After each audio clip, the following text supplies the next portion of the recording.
I couldn't believe how much I was shaking. Jason, the captain of the basketball team and my crush, was getting his books out of this locker right next to me. How did I get so lucky he had been assigned to a locker so close? I couldn't let this opportunity pass me by. I've always felt like I'm in the background at school. I could sink into the wallpaper and no one would even notice. My best friend Cindy has said she doesn't mind being so low profile. But when it comes to talking to guys, it has always stopped me from getting what I wanted, and I wanted Jason to notice me. Little did I know, I was about to make that happen. Before I tell you how I did it, make sure you like and subscribe to Storytime Animated for more insane stories like mine. I was just about to say hello when Rebecca stepped in front of me, sipping a smoothie. She's the queen bee of our school, and, like a bee, she could sting you with every one of her words. Nice scrunchie, Sam. I love how it matches your dress. They're both equally tacky. I turned back to my locker, blushing so much I thought my head would explode. Jason looked uncomfortable. Rebecca turned to him quickly, whipping me in the face with her long brown hair. Hi, Jason. I'll be at your game tonight. I hope you win. Jason smiled. Thanks, Rebecca. See you then. He started down the hall as the bell rang. I went to follow him, but then I felt a cold, wet liquid slide down my back and all over my dress. I turned quickly to see Rebecca and her friends laughing. She had poured her smoothie down my back. Sorry, Sam. I just thought the color of my smoothie would look better on you. I ran home to change. My mom saw my tears and asked what was wrong, so I explained what had happened. I couldn't believe Rebecca would do that to me. I told her I was going to keep a low profile from now on, like Cindy. My mom got this sly look in her eyes. I do the same thing when I have an idea.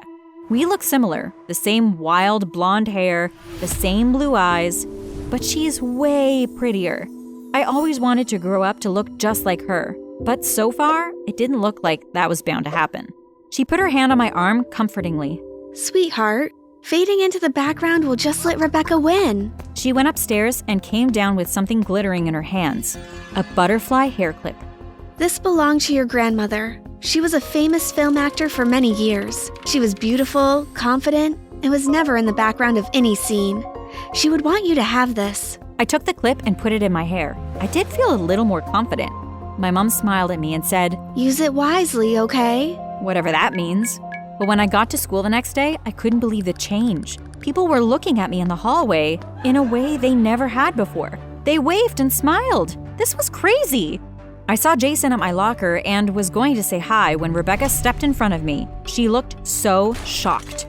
Her friends flocked around me and showered me with so many compliments. Oh my God, I love your hair. Where did you get this dress? It's awesome. Can I borrow those shoes sometime, Sam? Rebecca looked furious. Then she smiled and said, Do you want to sit with us at lunch, Sam? You just have to tell me what you did with your hair. Maybe she was coming around?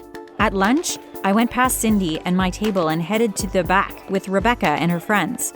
They kept complimenting me and asking me questions. I'd never felt so popular. Rebecca just sat there quietly, smiling a little bit.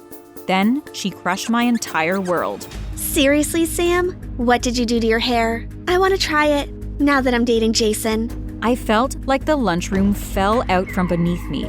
I couldn't believe he would date such a horrible person. I fell completely silent for the rest of lunch and didn't eat anything.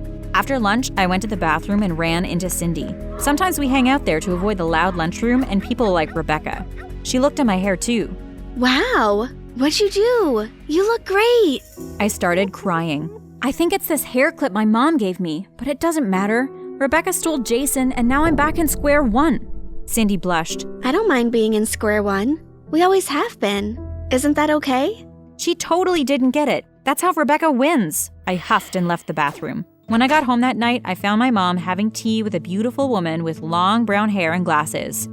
She told me this was my Aunt Lucille, who would be staying with us for a little bit. It's so nice to meet you, Sam. Thank you for welcoming me into your home. Your mother and I have had our differences, but she's been so helpful. You see, I'm here to find my daughter. I gave her up for adoption when she was a baby, and I want to reconnect with her.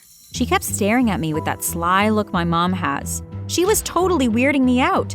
I could barely do my homework just knowing she was in the house. When I woke up the next day, the worst thing had happened. My hair clip was gone. I tore my room apart looking for it, but when I didn't find it, I knew exactly who had taken it. Cindy was the only person I had told about the hair clip. When I got to school, no one even recognized me. To make matters worse, I couldn't find Cindy. I saw a horde of girls huddled around someone, but I couldn't push my way through them to see who it was. Out of the corner of my eye, I saw Rebecca and Jason at his locker. She went in for a kiss and he turned his head quickly. Maybe there was still hope, but not if I couldn't get my hair clip back. At debate practice, I finally found Cindy. She had the new hair clip on and looked amazing. I knew it. The teacher told me and Cindy to debate artificial intelligence in technology. If I couldn't get my hair clip back, I'd at least put her in her place. I went in front of the group for an opening statement. Artificial intelligence in technology is damaging because intelligence will include human traits. Humans have many negative traits such as deception, I looked right at Cindy when I said it, and betrayal. These human qualities will prevent the technology from doing its assigned tasks, and therefore, it will become useless. Well, maybe some people are just scared the technology will become better than them, and they need to be taken down a notch. Cindy stood up from her desk, her face red. The entire class erupted in applause. My statement was so much better, but she was so confident right now. I couldn't take it anymore. You stole my hair clip, give it back. Cindy's face went white and she stomped her foot. I did not steal it. My birth mom gave it to me. She just came into town and said I deserved it. You're just jealous because you aren't popular anymore. Cindy tossed her long brown hair to turn to the class. In conclusion, artificial intelligence is good for humanity because of its many applications. For example, artificially giving a person like my opponent some intelligence. The class burst into laughter and I ran home. When I arrived, Lucille was leaving. My mom was in the doorway with her arms crossed, looking angrier than I had ever seen her. When I passed Lucille, she smiled. It was so nice to meet you, Sam. My daughter Cindy says you've had such a wonderful few days at school. Maybe if you keep it up, you can become as successful as her someday. My mom totally yelled at her right there on the front lawn and Lucille left as fast as she could. It was hard to believe they were sisters. Inside, my mom explained that my grandmother had given the hair clip to my mom, but Lucille was jealous. She stole it and used it to take away my dad. My mom managed to steal it back, but the damage was done. My mom was clearly trying not to cry, so I hugged her. I was really proud she was willing to stand up to someone like that. I felt like maybe I should do the same. At school, Cindy had become a total nightmare. She even started pushing Rebecca around, but the icing on the cake was, she started dating Jason. She had totally tricked him. She looked so different, she convinced him she was a new student. He had broken up with Rebecca a while ago, but she was still clearly upset about it. So upset, we even started hanging out in the bathroom together to get away from Cindy. I told her all about the hair clip and my grandma. She listened closely, then smiled a bit. Sam, I have a plan, but we need Jason's help.